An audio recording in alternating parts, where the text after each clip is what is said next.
to our children like this. We are doing multitasking where we are talking to people while we're on the phone. Our senses, all our five senses are not engaged. And you can use the five senses to stay grounded and connect with the present moment. It's so simple.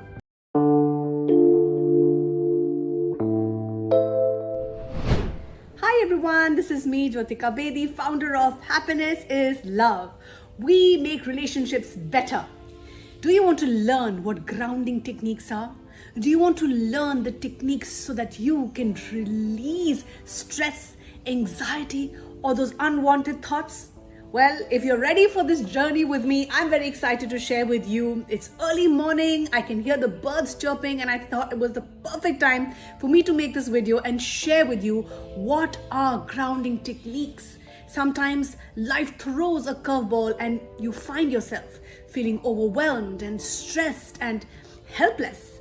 And that's why we do the work that we do at Happiness is Love, because we believe that together we are stronger, together we can help and support each other. Maybe you've experienced a devastating loss. Perhaps you find yourself hopeless about work or the meaning of life. Or maybe the current state of affairs are just making you feel despair. You are not alone. We are here for you. And that's why I make this video, so that if you are feeling anxious or stressed, you can use these grounding techniques to reconnect with the present moment. And science behind strategies may help us deal with our anxiety, our stress, our panic attacks, and our disassociation better. So first, let us understand what are grounding techniques. A grounding techniques is a coping strategy that helps you reconnect with the present moment. It's like self-regulation mechanism. From time to time, when we experience stress and anxiety, these techniques can help you manage your anxiety and your unwanted thoughts, or even your negative thought patterns. Grounding techniques are useful because they help you distance yourself from an emotional experience. When we experience emotional or negative emotions, for example, perhaps you accidentally remember something incredibly painful, the natural instinct of our brain is to start the involuntary physiological change known as the fight or the flight response. Although this response keeps you safe by preparing you to face, escape from, or fight danger, sometimes the danger your brain tries to protect you from is not exactly what it seems. If you find yourself in moments like these, grounding techniques will really help the body calm itself and realize that there isn't an actual threat that is present. Grounding techniques work by grounding you in the present moment and pulling you away from intrusive thoughts or feelings.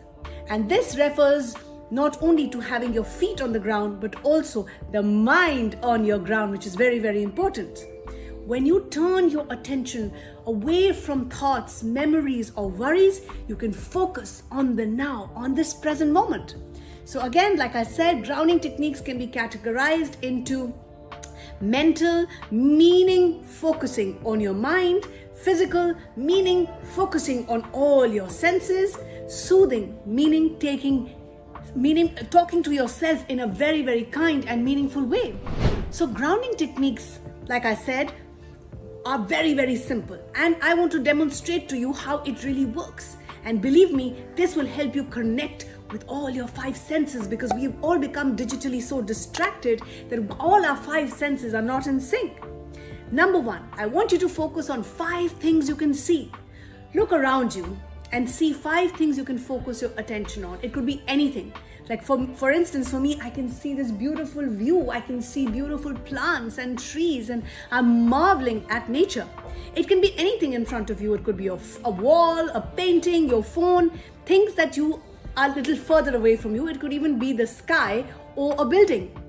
Next, I want you to focus on 4 things you can really feel. This is important because it makes you pay attention to your body. You can think about how your hair feels on your back, how your feet feel in your shoes, or even how the fabric of your clothes feels on your skin. Or if you're having tea, you can even feel the teacup. Next, 3 things you can hear. I can hear the birds chirping. There was a peacock that just crossed my path. I can really hear birds singing to me. So if you need to now pay attention to your environment, do you hear birds? Or maybe construction noise, or maybe there's an air conditioning behind you, or there's some music playing. 3 things that you can hear right now. Next, 2 things that you can smell. Smelling is a powerful sensation, yet sometimes we move through life without really paying much attention to it. So if you can, walk around a bit and notice the smells. If you can't smell anything or you can't move, you can probably name 2 smells that you can probably, maybe the perfume that you have worn today, you can smell that, or the smell of your coffee or your tea. Last, one thing that you can taste. Can you still taste maybe your breakfast, your lunch, or maybe your chewing gum that you're chewing? If you want to, you can just grab a candy or a mint and acknowledge how the flavor really tastes. The next time you feel anxious, and I teach my son this, if you are experiencing overthinking about a problem, try these groundbreaking techniques by just focusing your attention on things that you can see, you can feel, you can hear, you can smell, and you can taste. And believe me, it is the most simplistic but yes, the most powerful way of bringing our attention and making sure that our 5 senses are in sync. Because like I said, I'm guilty of the same. We are digitally so distracted that our senses are not in sync, and we were not hardwired for multitasking. We talk to our children like this. We are doing multitasking where we are talking to people while we're on the phone. Our senses, all our 5 senses are not engaged. And you can use the 5 senses to stay grounded and connect with the present moment. It's so simple. Sight. Name and count all the pieces of, let's say, furniture around you. Count all the white objects around you. Read a book, a magazine, or an online article. Watch your favorite TV show. Sounds. Play your favorite song and sing it. Call a loved one and catch up. Talk out loud about what you see and hear around you. Smell. Light a scented candle. Smell some fresh fruits. Open a chocolate bar and smell it. Taste. Get a gum, mint, or a candy, or get a piece of chocolate. Yummy. Touch. Pop some bubble wrap. Put your hands into hot or cold water to get an ice cube between your fingers. Cuddle your pet. Take a hot or a cold shower. Next, second grounding technique. Play a categorized game. This grounding technique helps your mind to focus on something else, ideally something more pleasant or neutral. For this technique, you can list a couple of categories and challenge yourself with a list of as many things as possible. For example, what are your 5 favorite authors that you like? Can you name 5 football players? Can you name 5 movies that you have seen recently and you loved? What are the 10 European countries? List the types of flowers that you like. What are some ice cream flavors that you enjoy? These are few techniques that can help you bring your attention to the present and help you rewire your brain. Because our mind is so overworked, we have to learn to be kind to our mind. The third grounding technique is very simple, meditation. The meditation exercise is very powerful to reduce stress, anxiety, and helps you get out of your head and helps you really reconnect with your body. And there are many types and forms of meditations. Choose the one that is most relevant for you, that you relate to the most. For me, I practice the loving kindness meditation. It is something that really helps me rewire my brain, promote happiness, and helps me reduce stress and anxiety. The next grounding technique, which is my favorite, is breathing. Inhale positivity, exhale gratitude. Many clinical workers use breathing exercise to help patients be present in the moment, because focusing on breathing is a great tool for reducing our stress. This actually helps you disengage your mind and focus more on your inner being and being connected to your inner self.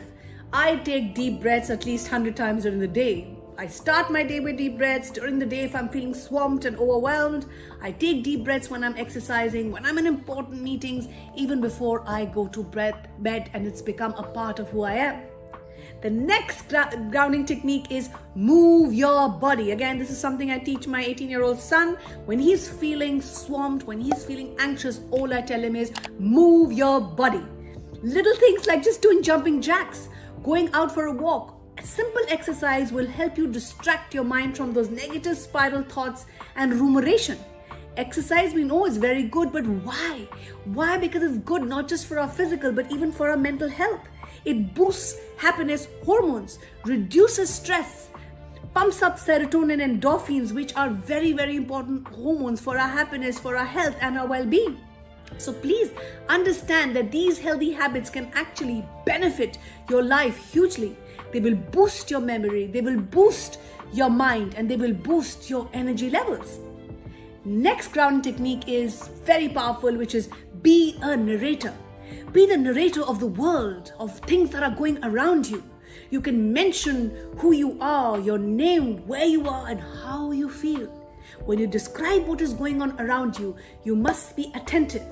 If you like, you can say the little story out loud, or you can say it in your head, and you can even start daily journaling to practice this strategy more. I use this a lot, and in times when I'm feeling overwhelmed and swamped, I just start talking about the day. I start talking about my surroundings. I start using the grounding strategies to just help me calm my mind and be present and bring my attention to the present moment. It instantly helps me relieve stress and pain, and this is something that I do with my children. I have 3 kids. I do this actively with my children because this is a beautiful way of helping them enjoy the moment-to-moment experiences, because happiness really is in the now. It's in the daily, it's in the ordinary, it's in the moment-to-moment. And as parents, it is our prime responsibility to model what we want our children to follow. The greatest gift we can give our children is to be what we want our children to be. The next grounding technique is to listen to music. Put on one song that you love while you're exercising, or even when you're at work. Lyrics of the song that help you connect with yourself. And then ask yourself, how does this make my body feel? Pay attention to what stands out to you now and how you are actually feeling it in your body. Next grounding technique is yoga. Yoga is something we all know is a way of life. It actually helps in the mind-body balance. Even if you do 10 Surya Namaskars in a day, it's a great way of boosting your health, your happiness, and your well-being.